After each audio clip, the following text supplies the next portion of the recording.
Buenos días, queridos estudiantes. Buenas tardes, tal vez. Mi nombre es Elena Baldión. Voy a dirigir la primera sesión acerca de una introducción a la psicología y las bases biológicas de los procesos psicológicos, ¿ya? Entonces vamos a ver aquí, hoy, como introducción, los siguientes aspectos, ¿ya? Vamos a hablar primero de la psicología, de las definiciones antiguas y también la definición contemporánea o actual. Y también, como les digo, vamos a tratar o abordar los aspectos de las bases biológicas del psiquismo y del comportamiento humano. Los objetivos de esta sesión, como usted está leyendo ahí, será que en primer momento busquemos identificar a la psicología como una ciencia y reconocer su objeto de estudio. También el que podamos reconocer al sistema nervioso como base del psiquismo humano. Y también establecer a la neurona como la unidad básica del sistema nervioso, es decir, como su célula principal. También describir las estructuras y funciones del tronco encefálico.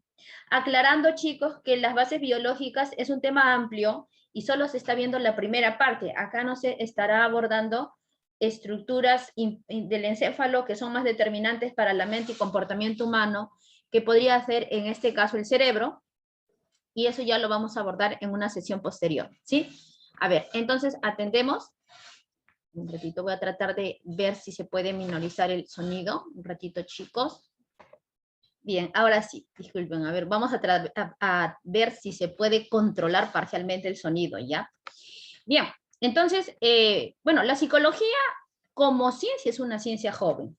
Si la comparamos, por ejemplo, a otras ciencias naturales, por decir, ¿no? Si es una ciencia joven, surgió más o menos en 1879, es decir, que si hacemos cálculos, la psicología tiene aproximadamente 140 y algo años, o sea, ni 150 tiene de ciencia. Pero en realidad su historia es mucho más antigua, ¿no? La psicología cuando surge como una rama de la filosofía. Y entonces, aquí en la primera etapa, la cual podríamos llamar la etapa precientífica de la psicología, antes de que esta se vuelva ciencia, el interés de la psicología era estudiar aquello que movía el cuerpo, aquello que lo activaba, ¿no? Los filósofos de la antigüedad como Sócrates, como Platón, como Aristóteles, estaban interesados principalmente en saber qué era aquello que movía al cuerpo, qué era aquello que le promovía una actividad tanto física también como mental, ¿no? Pero no tenían claro qué era eso, entonces ellos más o menos a través de la observación, como se acostumbraba en aquella época, llegaron a la idea de que aquello que movía el cuerpo era algo que ellos llamaron psique o alma, ¿no? Psiche también le dicen algunos, ¿ya? O alma. Este alma o ánima, Aristóteles lo va a entender como si fuera un soplo, aliento de vida, ¿no? Él escribió un libro llamado De Ánima, o también llamado Sobre el alma, y en este define al alma así, ¿no? Como el aliento que mueve el cuerpo, que lo activa, ¿no? Y esa definición va a aparecer y va a prevalecer durante varios siglos. Por eso, seguramente tú habrás escuchado que Aristóteles es considerado el padre de la psicología antigua o precientífica, ¿no? Entonces, aquí estamos viendo la etimología de la palabra, ¿no?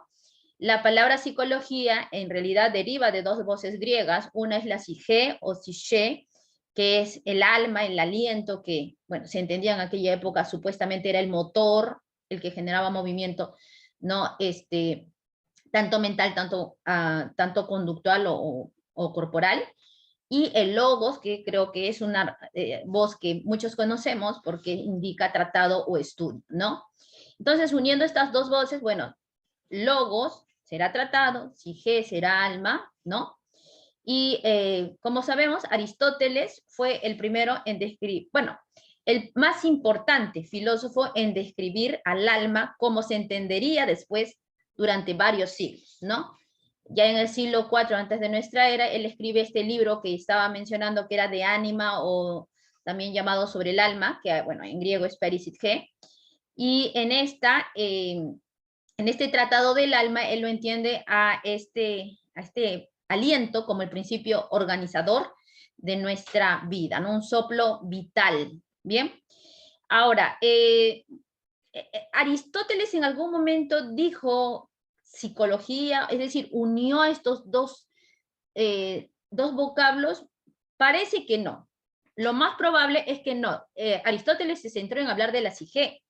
La palabra psicología va a ser acuñada varios años después de Aristóteles, varios siglos después de Aristóteles, en realidad. Ya 10 siglos después de Aristóteles, recién aparecerá, se acuñará, en este caso, el término al unir estas dos voces griegas. Entonces, en realidad, Aristóteles de la psicología como tal no hablaba, hablaba del alma. Eso quiero que quede claro, ¿no? Se le llama el padre de la psicología porque la idea que él tiene sobre alma va a predominar durante varios siglos, ¿no? Ya en el siglo XV, después de nuestra era, un teólogo alemán llamado Philipp Melanchthon es el que va a acuñar el término psicología, uniendo ya la psique abordada por los griegos al logo o tratado, que era la otra voz con la que se complementaría, ¿no? Y años después, Rodolf Gugel va a ser el que ponga a este vocablo unido, psigelogos, lo va a poner ya dentro de un tratado de psicología como tal. Vamos a decir que este se podría decir que es el primer tratado de psicología. Y tú tal vez dirás, no, y lo de Aristóteles fue un tratado sobre la psique, sobre el alma. Recuerda eso, ya esa diferencia te puede servir. Bien, pero la psicología todavía está lejos de ser ciencia, aun cuando ya se está hablando de psicología, ¿no? De psique y logos unidos. Va a haber todavía muchos cambios. Por ejemplo, uno de los aspectos más interesantes es como, por ejemplo, en el siglo XVIII, finales del siglo XVIII, se empieza a hablar sobre la relación que tenían algunas partes del cuerpo con la personalidad, ¿no? Aquí, por ejemplo, vemos a Franz Joseph Gall hablando de la frenología y de cómo ciertas estructuras y ciertas formas dentro del cráneo están relacionadas a ciertas cualidades de la personalidad, ciertas características de la personalidad, como la inteligencia, el temperamento, etcétera, etcétera, ¿no? Ya hay un avance, si te das cuenta, ya hay un avance porque ya se está hablando un poco más de localizacionismo, ¿no? De alguna manera, aunque todavía hay muchas limitaciones para explicar realmente la relación que tiene el sistema nervioso y, en este caso, la mente humana, ¿no? Pero bueno, se está acercando mucho más. Posteriormente a Francis Joseph Gall también va a haber un interés de la psicología, bueno, en realidad de la psicofísica, que es el estudio de las sensaciones, ¿no? Esta relación de los estímulos físicos y de cómo eran procesados psicológicamente o de cómo se volvían representaciones mentales empieza a ser de interés de Weber y Fechner, ¿no? De dos investigadores, dos científicos que son Weber y Fechner. En este sentido, jóvenes, vamos a ver cómo la psicología se está aproximando cada vez más a la ciencia. Disculpen, ya no sé qué me pasa. Ya, a ver, entonces vamos a ver aquí, pasar todavía un siglo más para que la psicología vaya a nacer como ciencia. En este caso nos vamos a situar en Alemania, en una universidad llamada Leipzig, ¿ya? Y en esta universidad, un profesor, un catedrático de la universidad llamado Wilhelm Wundt, va a ser el que propicie que la psicología vaya a nacer como ciencia. Para eso, él va a abrir un laboratorio de psicología experimental dentro de esta universidad, dentro de Leipzig, ¿no? Por eso dicen que en 1879 la psicología nació como ciencia con la fundación de este primer laboratorio de psicología experimental, ¿sí? Con la fundación del primer laboratorio de psicología experimental en el año 79 del siglo XIX, en Leipzig, Alemania, Wilhelm Wundt dio inicio a la psicología científica.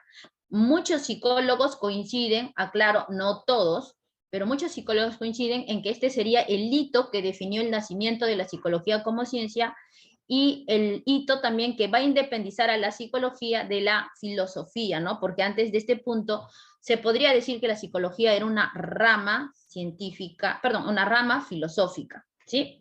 Ya está.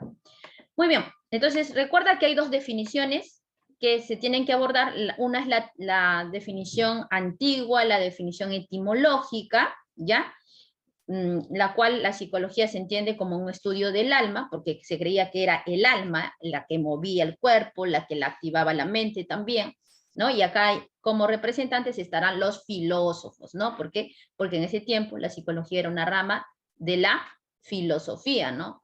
Sócrates, Platón, pero principalmente Aristóteles, porque la definición, el concepto que Aristóteles pone acerca del alma es la que va a predominar en los siguientes siglos, ¿ya?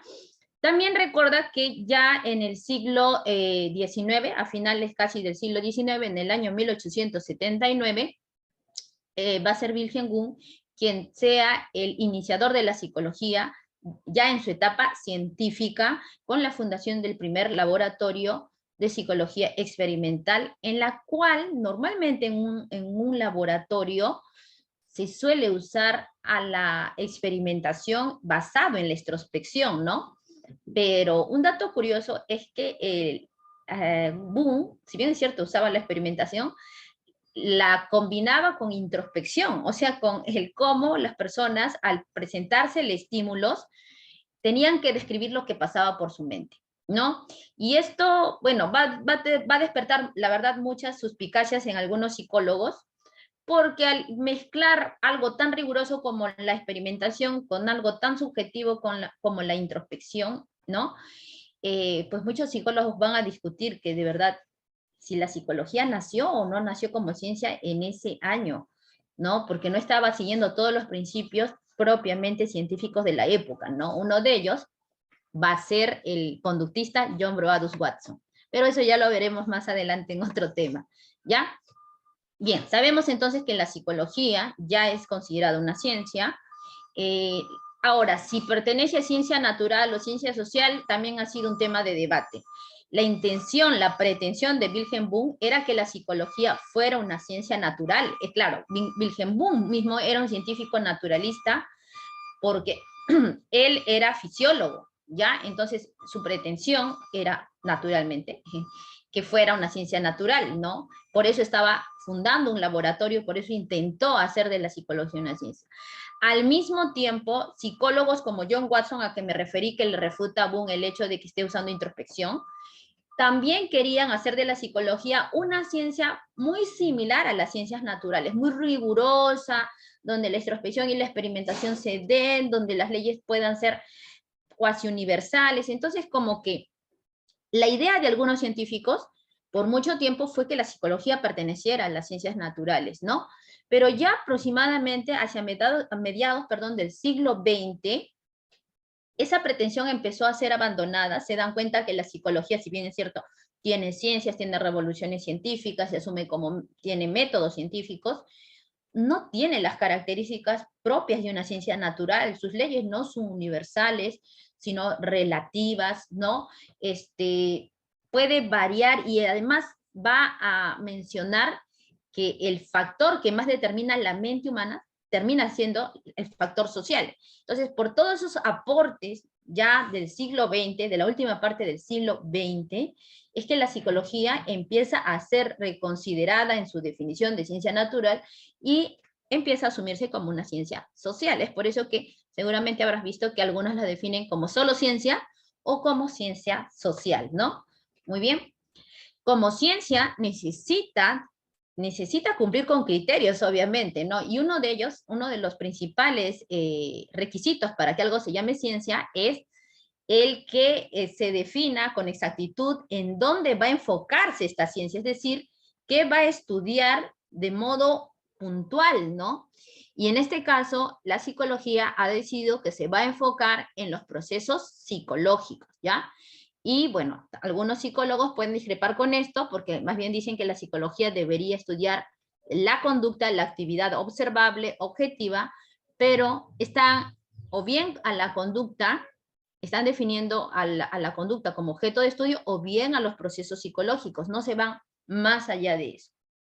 Quizás algunos podrían preguntarse, pero los psicólogos estudian al cerebro. Yo una vez llevé clases de psicología y me enseñaban sobre el cerebro. Sí, es cierto. Estudian al cerebro, pero estudian al cerebro por ser la base de su objeto de estudio. Es decir, estudian al cerebro porque es la base biológica por la cual se suscitan procesos psicológicos y conducta. No es que se enfoquen en el estudio del cerebro o de la neurona. Para eso hay otra ciencia, que es la neurología, ¿no? Igual algunos dirán, yo sé que los psicólogos estudian la sociedad. Efectivamente, estudian la sociedad, pero estudian a la sociedad porque es el principal factor que provoca un desarrollo en la mente humana, en los procesos psicológicos. Por eso lo estudian, porque siempre lo que estudian está alrededor de su objeto de estudio, el cual es o los procesos psicológicos o el comportamiento-conducta, ¿sí? Si nosotros lo agarráramos así, mira, estudia el cerebro, sería, en realidad estaríamos confundiéndolo con la neurología. Estudia la sociedad, le estaríamos confundiendo con sociología, ¿sí o no?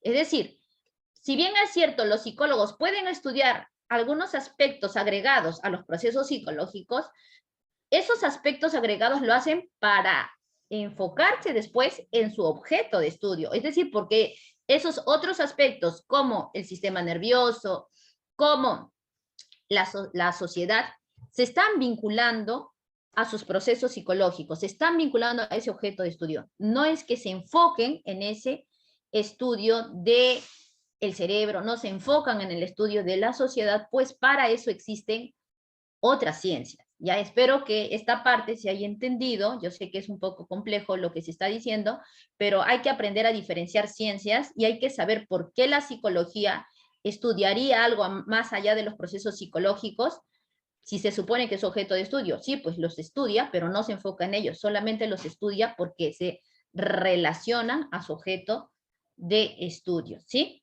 Muy bien. Entonces vamos a encontrar dos tipos de objetos psicológicos. Acá hay una discusión, algunos dicen que solo hay un objeto de estudio, hay otros que dicen que hay dos. La verdad es que hasta ahora la psicología no ha definido de manera unificada a su objeto de estudio. Los conductistas, por ejemplo, como su nombre lo dice, aún consideran que la psicología debería enfocarse en el estudio del comportamiento. Los mentalistas, es decir, aquí ya hay más divisiones, ¿no? Hay mentalistas del inconsciente, como por ejemplo los psicoanalistas, hay mentalistas de lo consciente, y ahí hay más divisiones todavía, estructuralistas, funcionalistas, cognitivistas, ¿ya? Entonces, estos psicólogos consideran que si bien es cierto la conducta es una manera de conocer a la mente, el verdadero objeto de estudio de la psicología en realidad no es la conducta, sino es los procesos mentales, las actividades mentales que realizamos, ¿ya? Entonces vamos a explicar ahora esos dos objetos de estudio.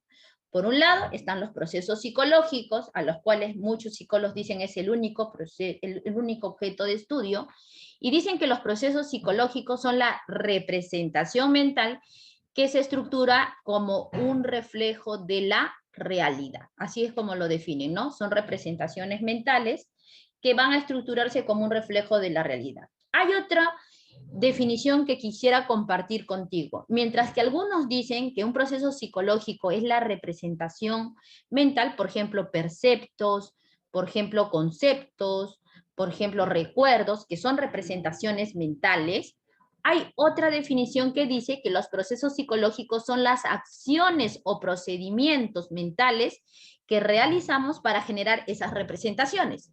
O sea, para que me entiendas mejor, cuando uno genera un recuerdo, el cual es una representación mental, se dan varias acciones antes de la generación de ese recuerdo. Se genera un proceso de codificación, otro de almacenamiento, otro de recuperación, y ahí recién aparece el recuerdo, ¿no? Entonces, para algunos autores, un proceso psíquico no solo es el recuerdo como tal, no solo es la representación como tal, sino es todo el proceso que implicó su creación, ¿sí? Todas las acciones mentales implicadas en la generación de esas representaciones mentales. Entonces, yo quiero que tú tengas en cuenta esas dos definiciones. Al proceso psicológico como representación mental subjetiva, que es la más tradicional definición, y al proceso psicológico como acción mental o actividad mental que permite la generación de esas representaciones mentales, ¿sí? Muy bien. Ahora, una característica de estos procesos psicológicos, ya en su definición de representación o en su definición de proceso, la característica más importante es que esto está pasando creándose, produciéndose, representándose dentro de nosotros, dentro de nuestra mente. Entonces, por eso se dice que los procesos psicológicos son internos. Los demás no pueden conocer a tus procesos psicológicos. El único que lo puede conocer de manera directa en todo caso eres tú mismo, ¿sí? En ese sentido es interno. Y como cada persona genera un proceso psicológico propio de él, de forma individual, se dice que es subjetivo, porque es en el interior y es propio del sujeto, ¿ya? Recuerda estas características: subjetivo y también interno, ¿ya? Al ser interno, obviamente, es inobservable a la mirada de los ajenos, es decir, a la mirada de los otros, excepto de la misma persona, y es intransferible porque, bueno, esa característica tiene que ver con lo subjetivo. Yo no puedo transferirte mis pensamientos. Lo que puedo hacer es hablar y darte a conocer mis pensamientos, eso sí es cierto, pero hablar no es una acción mental, hablar es una acción conductual. Entonces ahora vamos a hablar sobre la conducta, ¿ya? La conducta para muchas personas sí debería ser objeto de estudio, debido a que sí es observable, sí es objetiva, y no como los procesos psicológicos que son subjetivos, inobservables, internos, ¿no? Se define a la conducta como una acción observable, ¿ya? Una acción que se puede verificar, que se puede contar, en ese sentido es cuantificable, de los seres vivos sensitivos. En este caso, por seres vivos entendemos a los animales y obviamente a nosotros también, ¿no? Ahí está. Las conductas son expresiones objetivas de los procesos psicológicos, los cuales, como ya sabes, son subjetivos, ¿no? Entonces, la conducta es objetiva, pero representa algo subjetivo, lo externaliza a esto que es subjetivo, que serían los procesos psíquicos, ¿sí? Las conductas pueden ser clasificadas de distintas maneras, chicos. Por ejemplo, una clasificación de conducta es entre que hay conductas verbales, por ejemplo, la que yo estoy haciendo es una conducta verbal, el hablar, ¿sí? Y hay conductas no verbales, por ejemplo, gestos, miradas, posiciones del cuerpo, entonaciones de voz, podríamos decir que son las no verbales, ¿ya? También son conductas, también comunican, ¿está bien? Las otras clasificaciones sería la conducta como innata o aprendida. Hay una serie de comportamientos con los cuales nosotros ya llegamos, ¿ya? Conductas con las cuales ya llegamos. Normalmente estas conductas son primitivas, ¿ya? Es decir, son reflejos automáticos. Por ejemplo, un bebé cuando nace ya tiene instalado la conducta de succionar ante cualquier cosa que estimule cerca su boca. Ese es un ejemplo de conducta innata. Incluso antes de nacer, podríamos ver a través de una ecografía que chupa su dedo, ¿sí? Que abre y cierra la mano. Estas conductas son conductas innatas, es decir, son conductas que no requirieron de que naciera para que recién se presenten, ¿sí? Y son conductas que normalmente no se pueden controlar, son reflejos primitivos, ¿sí? Pero también hay conductas que ellos poco a poco pueden aprender y va a venir cuando él poco a poco llegue a controlar la musculación de su cuerpo. En este caso, estas conductas ya son aprendidas. Una de ellas puede ser caminar, otra puede ser saltar, otra podría ser trepar, otra podría ser coger un lapicero para luego escribir.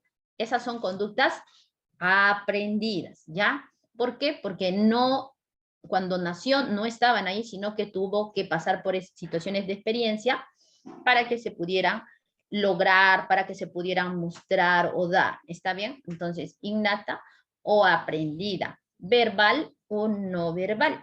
Algunos consideran que también está una última clasificación que se parece un poco a la última, que es entre lo incontrolable, que es lo reflejo, y lo controlable, que sería lo motor, ¿ya? Esta clasificación, la última que te estoy dando, que es entre lo controlable y lo motor, puede servirte, por ejemplo, para que entiendas las diferencias entre un condicionamiento clásico y un condicionamiento operante cuando ya veamos este tema más adelante, ¿ya? Pero básicamente una conducta incontrolable, es decir, una conducta refleja, es algo que se emite de manera automática. Por ejemplo, ahorita está haciendo calor acá donde yo estoy grabando, entonces estoy sudando y esta es una reacción glandular. Por tanto, al ser objetiva, porque es una reacción que otros podrían notar que estoy sudando, al ser objetiva, esta reacción, este trabajo del cuerpo se puede definir como conducta. Una conducta que yo no puedo controlar, porque si no, pues imagínate, le diría a mi cuerpo, ay, deja de sudar.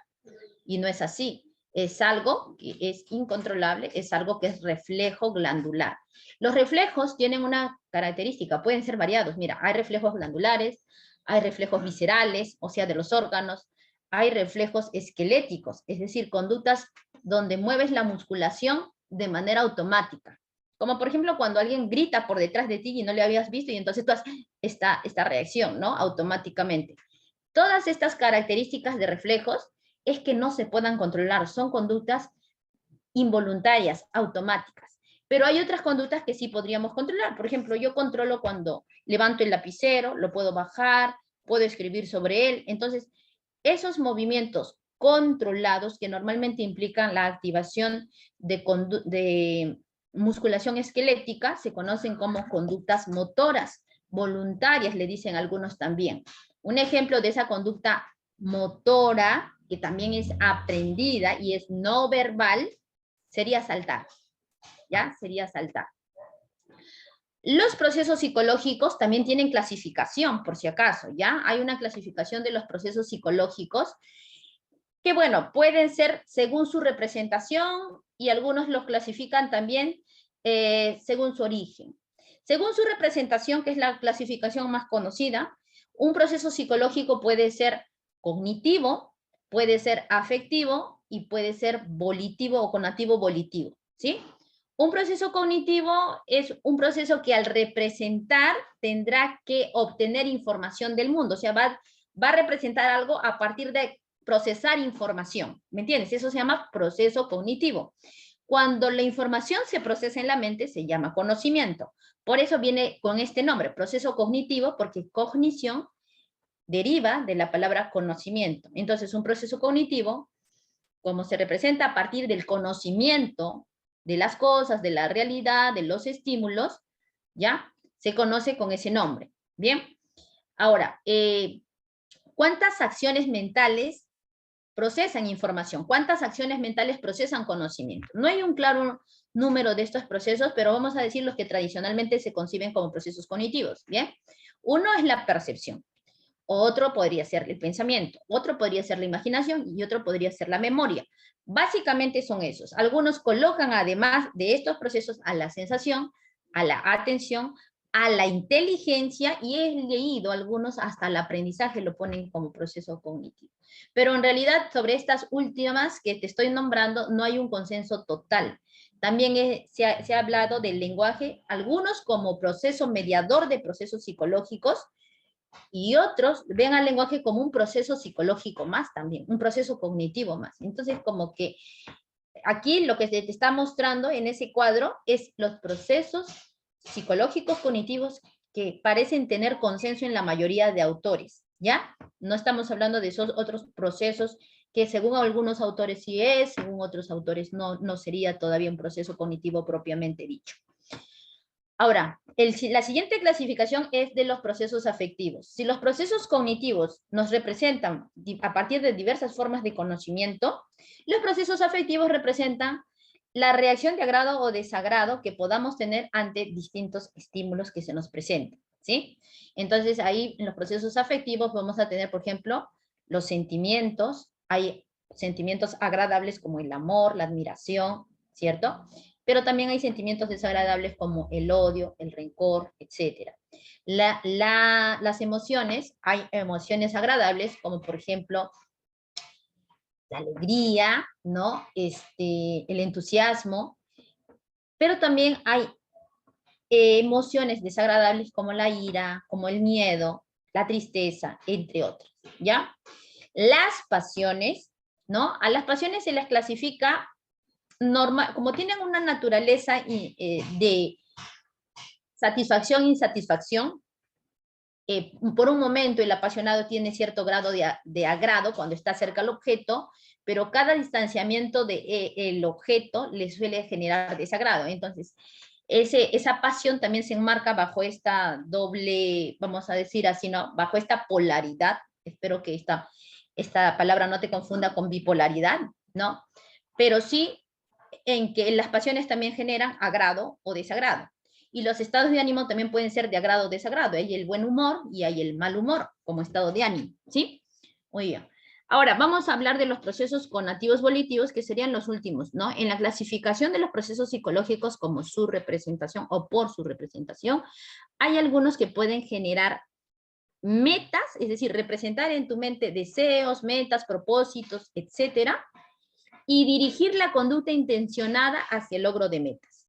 A esas representaciones, a esos procesos psicológicos que generan representaciones de metas, de deseos conscientes, y además permiten que la conducta se mantenga hasta llegar a esas metas, se dirija, persista hasta llegar a esas metas, se les llama procesos psicológicos conativos. Como muchos de ellos se vinculan a la voluntad, también se les puede llamar conativos volitivos. El proceso psicológico conativo más conocido es la motivación, ¿sí? Muy bien. Esta clasificación, recuerdes, de los procesos psicológicos siguiendo su representación, pero también hay una clasificación de los procesos psicológicos a partir de su origen, ¿ya? Y en este caso, por ejemplo, vamos a hablar de dos orígenes, ¿no? Los procesos psicológicos pueden tener un origen biológico y también pueden tener un origen social, ¿ya? Justamente ahorita te voy a hablar de ese origen biológico, pero antes de empezar a hablarte de esto, quiero aclararte que cuando hablamos de origen, no necesariamente decimos que algo biológico participa o no participa. ¿Por qué te estoy diciendo esto? Por ejemplo, a ver, un proceso de origen social es el pensamiento, ¿sí? Y un proceso de origen biológico es la sensación. Entonces, mira, proceso de origen biológico, la sensación, proceso de origen social, el pensamiento. Y de pronto algunos pensarán, ya, entonces para la sensación la base tiene que ser una parte del sistema nervioso, pero para el pensamiento no es así. Tanto los procesos básicos como los superiores, si bien es cierto, no necesariamente tienen un origen biológico, los dos tienen una base biológica, eso sí es cierto. ¿Y cuál es la diferencia entre origen y base entonces? El origen se basa principalmente en el factor que determina su aparición. El origen, cuando te hablen de origen biológico, origen social, se está refiriendo principalmente a el factor que determina la aparición del proceso, ¿ya? Mientras que la base es una condición, ¿ya? Es una condición que puede dar un sustento, es como la materia prima de algo para que luego, cuando venga el factor determinante, ¿no? Se dé o no se dé el proceso. Voy a hacerte un ejemplo para que se pueda entender mejor lo que te digo, ¿ya? Tú necesitas un cerebro desarrollado para generar un pensamiento, ¿sí? Si tu cerebro sufriera un accidente en esta zona grave, tu pensamiento se alteraría o simplemente ya no podrías generarlos, ¿me entiendes? Pero ¿sabes por qué se dice que el origen del pensamiento no es biológico, sino social? Porque a pesar de necesitar de esa estructura biológica, cuando nosotros nacemos obviamente ya con esa estructura, nacemos con esa parte del cerebro ya constituida, pero todavía no pensamos. Y es porque aunque ya tenemos la base de ese lado del cerebro en nuestro organismo, ya tenemos esa base biológica, aún no ha venido el factor social para desarrollar al pensamiento como tal, ¿me entiendes? Entonces, el pensamiento sí necesita de una base biológica. Los procesos superiores sí necesitan de base biológica, pero no están determinados por esa base biológica, ¿me entiendes? La determinación de esos procesos superiores es en realidad más social y eso yo lo voy a mostrar mejor en el capítulo de socialización, ¿ya? Ahorita solamente te voy a decir que en realidad una base biológica es para todo proceso, sea superior, sea básico, ¿sí? Aunque no necesariamente es determinante para todo tipo de procesos, sí necesita de esa base o condición, ¿bien? Ahora ya te voy a explicar mejor lo que es la base biológica del psiquismo, ¿bien? Y la base biológica más importante del psiquismo es el sistema nervioso. No sería el único porque hay veces las actividades del sistema endocrino también están implicadas en la generación de procesos psicológicos, sobre todo los afectivos, ¿ya? pero el más importante definitivamente son las estructuras y funciones que cumple el sistema nervioso. Entonces, al sistema nervioso lo vamos a definir como un conjunto de estructuras que son la base biológica del psiquismo y conducta humana, ¿sí? Le dan base biológica, ¿ya? Tanto a la mente como al comportamiento humano. Se caracterizan por una alta organización y jerarquización de estructuras y funciones intervinculadas. Entonces, si algo nos ha mostrado el estudio de los procesos psicológicos y también el estudio en los que aporta la neurología es cómo las diversas estructuras del sistema nervioso se organizan de forma fantástica para poder generar procesos o actividades desde las más simples hasta las más complejas. ¿Bien? Como todo sistema va a tener que estar compuesta por estructuras, las cuales se componen de tejidos y al mismo tiempo estos tejidos compuestos por células. La célula más importante, ¿no?, dentro del sistema nervioso sería la neurona, a la que le estamos viendo acá, ¿sí? La neurona. Entonces, esta neurona se puede definir como célula o unidad anátomo-funcional del sistema nervioso. Esta neurona está formada por 4 regiones características, ¿ya? Vamos a ver acá. Uno es el cuerpo de la neurona. Acá le estamos viendo el cuerpo de la neurona, el cuerpo de la neurona. A este se le llama soma neuronal, ¿sí? Número 2 sería las dendritas. Las dendritas son extensiones que nacen del cuerpo neuronal, ¿ya? Aquí, por ejemplo, ¿los ves? Hay dendritas, dendritas, dendritas, ¿no? Son extensiones ramificadas que nacen del cuerpo neuronal, ¿sí? Luego está el axón, sería la extensión más larga que nace de un soma, ¿ya? Está aquí. La extensión más larga que nace de una neurona recibe el nombre de axón, ¿ya? Y luego estará una región en la cual se va a intercambiar información entre neurona y neurona. Está aquí, mira, esta región en donde se intercambia información entre neurona y neurona se llama sinapsis, ¿ya? Se le va a llamar sinapsis. Una peculiaridad, y quizás lo que la hace tan importante para nuestra vida psicológica y conductual al sistema nervioso, a la neurona, es capaz de generar y transmitir cargas denominadas impulsos nerviosos, ¿ya? Por una diferencia de potencial dentro de las neuronas, el impulso nervioso es una carga energética, bioquímica, que se mueve, se desplaza, ¿ya? Se desplaza normalmente, bueno, dependiendo del tipo de neurona, normalmente, por ejemplo, se suele desplazar de manera, aquí está, centrípeta, porque mira, al inicio se va a desplazar de manera centrípeta porque va a venir desde acá, desde las dendritas, hasta el cuerpo, hasta lo que sería el cuerpo, el soma, ¿sí? Pero no para ahí. Una vez que llega al cuerpo, empieza a haber un movimiento centrífugo que va desde el soma hasta la salida en las terminaciones del axón, ¿ya? Entonces es interesante cómo este impulso nervioso, pues, por esa diferencia de potencial, se desplaza, ¿no? ¿Ya? Ahora, no queda ahí, porque una vez que esta neurona desplaza el impulso nervioso a su exterior, acá habrá un espacio que ya te dije que se llama sinapsis, donde estará esperando la otra dendrita, ¿ya? Otra dendrita. Y esa dendrita ahora recibirá ese impulso nervioso y otra vez recorrerá el mismo sistema. Un ratito, no sé qué está pasando acá. Ya está.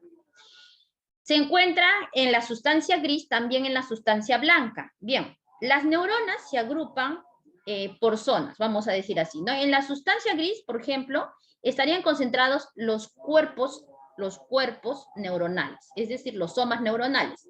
Y en la sustancia blanca, que normalmente está en el interior de la neurona, estarían los axones neuronales, ¿sí? La sustancia gris normalmente se encuentra en la corteza, por ejemplo, del cerebro, por darte un ejemplo, ¿ya? Y en la parte interna del cerebro estaría esa sustancia blanca. Bien, ahí está. Muy bien. Sinapsis. Entonces, vamos a un poquito a recapitular. Yo ya te dije que esa región que está entre las terminaciones del axón de una neurona y las dendritas de otra neurona, por donde transcurre el impulso nervioso, ¿verdad? Ese espacio, esa región se llama sinapsis.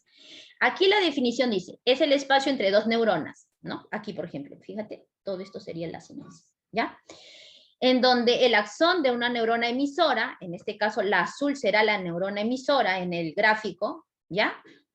Se comunica con las dendritas de una neurona receptora. En este caso, aquí estarían las dendritas de la neurona receptora, ¿no? Las de naranja, ¿bien? Ya está. Mediante mensajes químicos. Estos mensajes químicos, ¿ya? Estos mensajes químicos, en este caso, son las sustancias que pueden contener también el impulso nervioso, porque cuando se da una sinapsis, esto genera activación de sustancias que tienen los axones de la dendrita emisora, ¿ya? Cuando una sinapsis ocurre, entonces aquí en los axones de las dendritas de la neurona emisora van a empezar a liberar sustancias que son muy importantes para los procesos psicológicos y que se llaman neurotransmisores, ¿bien? Sustancias químicas que transmiten mensajes a través de la sinapsis, ahí está, a la dendrita y a veces al cuerpo celular de una neurona receptora, es decir, de esta neurona. Claro está, le puede transmitir los mensajes, ¿no? Bien al cuerpo, bien a la dendrita. Bien, ahí está. Y estamos viendo esos mensajes. La liberación de esas sustancias pueden generar distintos procesos o estados psicológicos jóvenes, ¿no? Por ejemplo, la secreción de serotonina podría generar cierto grado de relajación en nosotros, la secreción de dopamina, cierto grado de emoción de entusiasmo en nosotros, ¿no? Dependiendo de la sustancia liberada, también los efectos psicológicos son variados, ¿ya? Los neurotransmisores por eso son muy importantes. Ahora, el sistema nervioso va a cumplir distintas funciones. Vamos a, por acá, poner solamente las más importantes y las más vinculadas a los procesos psicológicos o a los comportamientos, ¿ya? Entonces acá dice, uno es que las estructuras del sistema nervioso reciben información del mundo interno y del mundo externo. ¿A qué se refiere esto? O sea, reciben información de las cosas que están pasando en el exterior, por ejemplo, ahorita hace calor, como te estaba diciendo acá, cuánta luz está entrando por acá, qué es lo que está diciendo mi profesora a través de la pantalla. Eso es tu mundo externo y tú lo estás procesando gracias también a la acción de estas estructuras del sistema nervioso. Pero también puede ser que en este momento, mientras estás viendo, estás tal vez cansado, tal vez tienes sed. Yo de hecho tengo sed, voy a tomar agua. ¿Ya? Aquí mi cuerpo, por ejemplo, me está informando de que dentro mío, en mi interior, en mi mundo, en mi medio interno, ya hay un desequilibrio en relación a los líquidos. Me está generando sed. Entonces, la generación de hambre, la generación de sed o de otras necesidades, de alguna manera nos está informando, está procesando información del medio interno, ¿no? Este medio interno, cuando es físico, se conoce como homeostasis cuando está en equilibrio, ¿ya? Cuando está en equilibrio. Obviamente, cuando hay sed, no me está informando de homeostasis, sino de la pérdida de la homeostasis, pero la información circula en relación a ella. Entonces, recuerda cuando la información es el medio interno, es cuando nos está informando algo dentro de nosotros. Puede ser un estado físico, ya hablamos, por ejemplo, de las necesidades, pero también puede ser un estado psicológico, ¿no? Por ejemplo, cuando tú empiezas a informar que lo que estás sintiendo es como enamoramiento, podría ser un ejemplo de una información interna psicológica, no siempre va a ser interna física. Lo externo ya es más variado, ¿no? Lo externo sí es más variado porque hay más estímulos que se están procesando constantemente del exterior. La laptop, los colores de la laptop, la voz de la profesora, la comodidad del asiento donde estás o la incomodidad que te genera eso, todo ello sería información proveniente del medio externo. Otra característica o otra función que cumple el sistema nervioso es la regulación y supervisión mediante el sistema de integración y control. Constantemente el sistema nervioso está tratando de regularse y constantemente está supervisando cómo se están integrando el funcionamiento de todos los órganos, ¿no? Imagínate que un órgano empezara a fallar dentro de este sistema. Entonces, el sistema nervioso lo que haría sería buscar corregir la falla. Y mientras va buscando corregir la falla, va a hacer que otras estructuras vinculadas a la dañada, a la que ahorita está fallando, cumplan con su función, ¿ya? Van a cumplir con su función momentáneamente. Entonces, este fenómeno de regulación, de supervisión que tiene el mismo sistema nervioso se vincula a otro concepto llamado plasticidad. Luego, transmite la información hacia los órganos, músculos y glándulas. Muchas veces pensamos que el sistema nervioso solo cumple funciones psicológicas y no. En realidad también cumple funciones vitales y muchas de ellas tienen que ver también con lo conductual. Entonces acá es eso, ¿no? Transmite información hacia los órganos, hacia los músculos y hacia las glándulas. Por ejemplo, hacia las glándulas sudoríparas para generar esa activación de sudor, que creo que ya lo habíamos mencionado, que es un reflejo, ¿no? Y que puede estar vinculado incluso después a reacciones psicológicas, ¿no? Por ejemplo, uno suda normalmente cuando está con ira o cuando está con alegría. Ahí está, ¿no? Luego también las neuronas tienen una conexión hacia el funcionamiento de órganos, es cierto, ¿no? La musculación lisa también trabaja aquí en el funcionamiento de órganos. Las palpitaciones cardíacas, por ejemplo, necesitan de una estimulación neuronal. Seguramente cuando has visto un corazón, normalmente lo ves rodeado de nervios. Esos nervios son agrupaciones de neuronas, ¿ya? Y que le permiten generar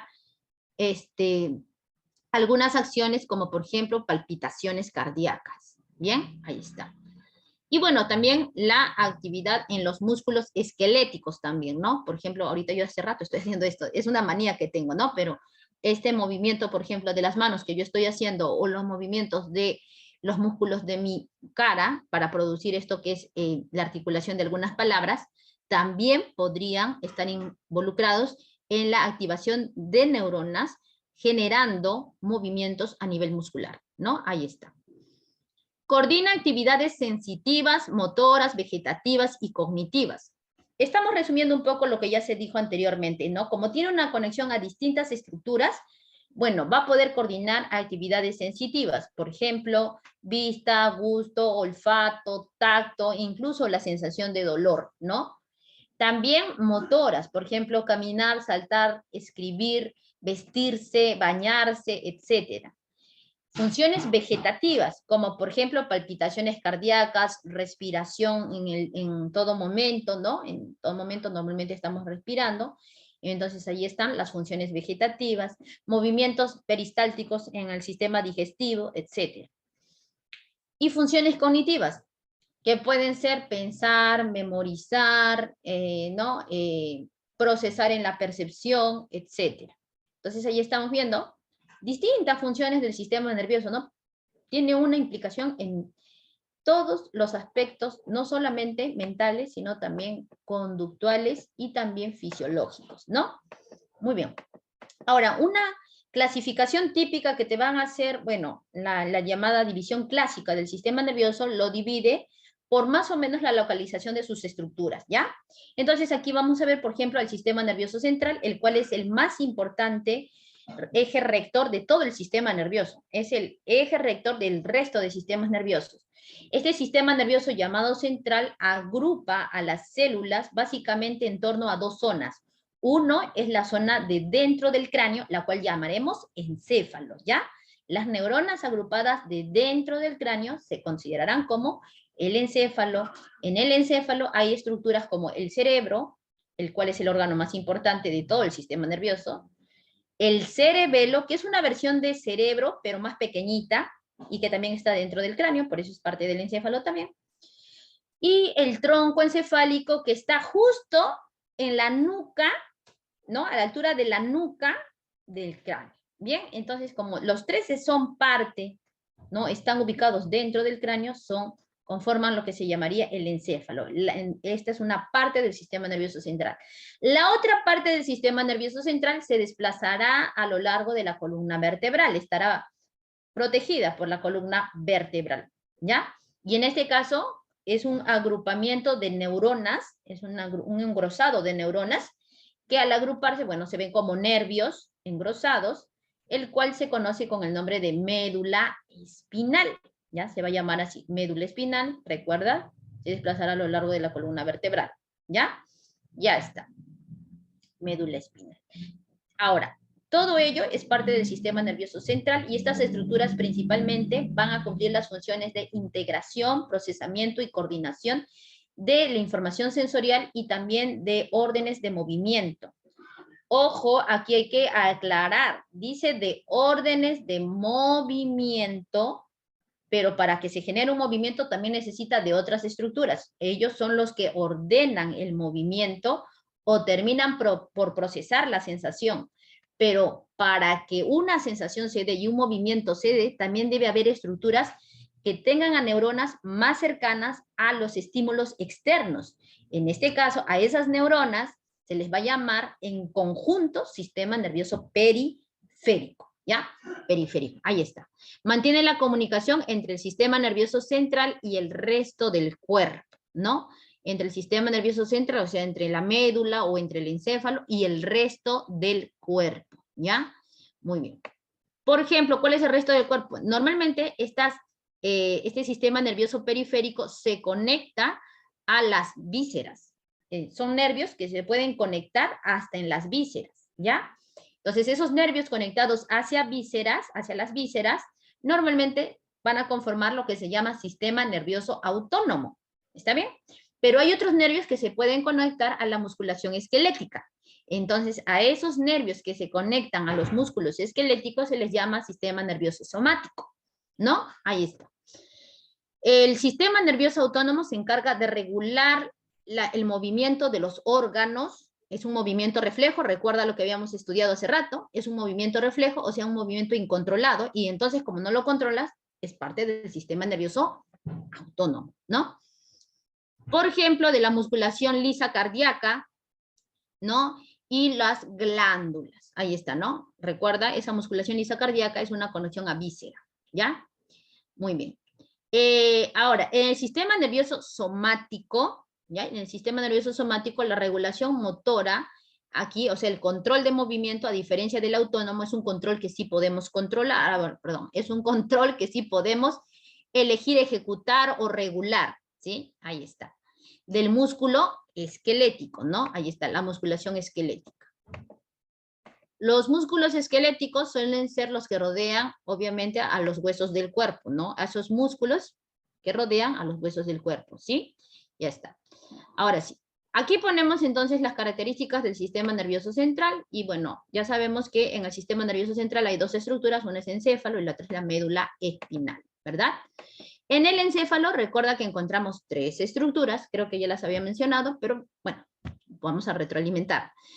El órgano más importante es cerebro, al cual lo vas a estudiar en la siguiente sesión, porque es bastante hablar del cerebro, nada más. El cerebelo, que sería una especie de versión de cerebro, pero más pequeña, ¿no? Ahí está, se encarga de la coordinación y coordinación de movimiento, y también equilibrio en el desplazamiento frente al espacio. Ya esa es su función del cerebelo, ¿bien? Y la otra es del tronco encefálico, ¿no? El tronco encefálico, que es la que estás viendo acá, ¿ya? Este tronco encefálico es un conector entre médula y todo lo que sería después encéfalo, ¿no? Todo lo que es encéfalo. Entonces, ahí está. Una de las funciones más importantes del tronco encefálico lo vamos a ver aquí, mira, aquí. Aquí ves una protuberancia, esa protuberancia ya regula funciones vitales del organismo y nuestro sistema de alerta, ¿ya? En otras palabras, sirve para que, por ejemplo, las palpitaciones cardíacas sigan un ritmo, sigan en funcionamiento, ¿sí?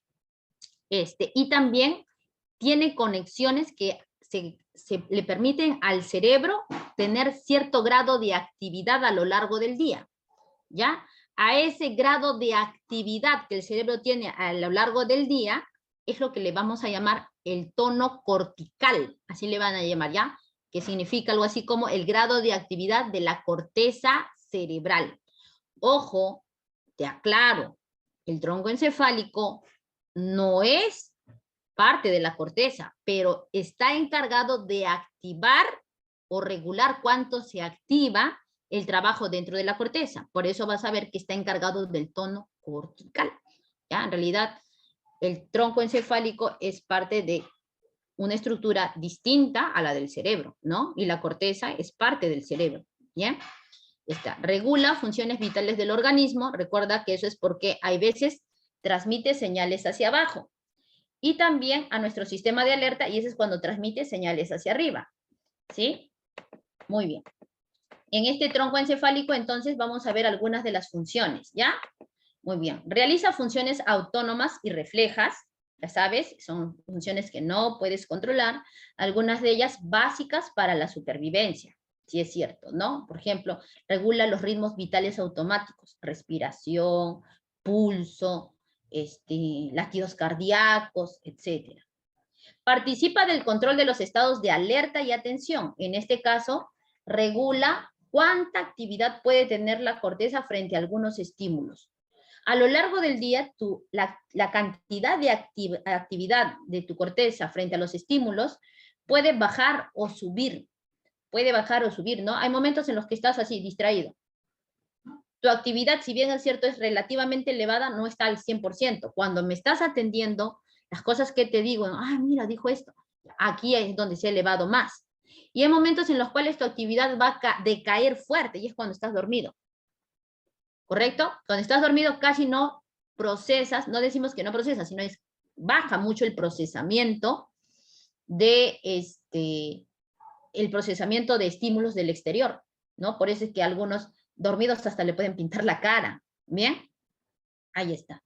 Muy bien, entonces recuerda eso, ¿ya? Participa del control de los estados de alerta y atención. En realidad hay varios estados de alerta, ¿ya? Nosotros vamos a agrupar a esos estados bajo dos formas. Ya uno se llamará sueño, que es cuando la alerta está más baja, y la otra se llamará vigilia, es estar despierto cuando la alerta está en su momento medio a alto. ¿Está bien? Ya está. Dentro del tronco encefálico, las neuronas se distribuyen en forma de red, están formando redes. A eso se le llama formación reticular, ¿ya? Es un sistema de neuronas similar a una red que serpentea a través de todas las estructuras. Su principal tarea consiste en enviar señales de alerta, ahí está, a las partes superiores del encéfalo en respuesta a los mensajes entrantes. Entonces va procesando, va mandando, ¿ya? En este caso, sistema activador reticular ascendente, ese sistema activador reticular ascendente, porque la formación reticular puede tener un sistema activador reticular ascendente, un sistema activador reticular descendente, un sistema inhibidor ascendente y un sistema inhibidor descendente. Pero se supone que cuando se habla de activador ascendente, se está hablando de cuánto puede hacer que trabaje la parte que está arriba del tronco encefálico. Y arriba del tronco encefálico, ya sabes que está el cerebro, ¿correcto? La parte más alta, vamos a decirlo así, sería la corteza cerebral.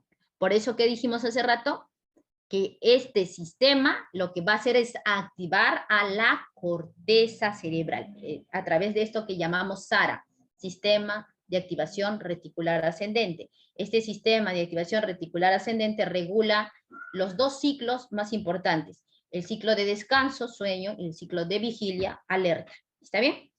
Ya está. Una lesión provocaría estado de coma, claro, porque sería una suspensión casi total de los estados de alerta, ¿no? El estado de coma, correcto. Ahí está. Ahora, el sistema activador reticular descendente lo que haría es principalmente activar hacia abajo las estructuras, por ejemplo, activar el buen funcionamiento de los órganos en sus funciones vegetativas. ¿Bien? Muy bien, chicos. Hasta aquí sería este tema. Vamos a ver qué tal las preguntas que nos trae esta primera práctica dirigida, ¿ya? A ver, vamos a ver aquí. A ver, vamos a ver, chicos.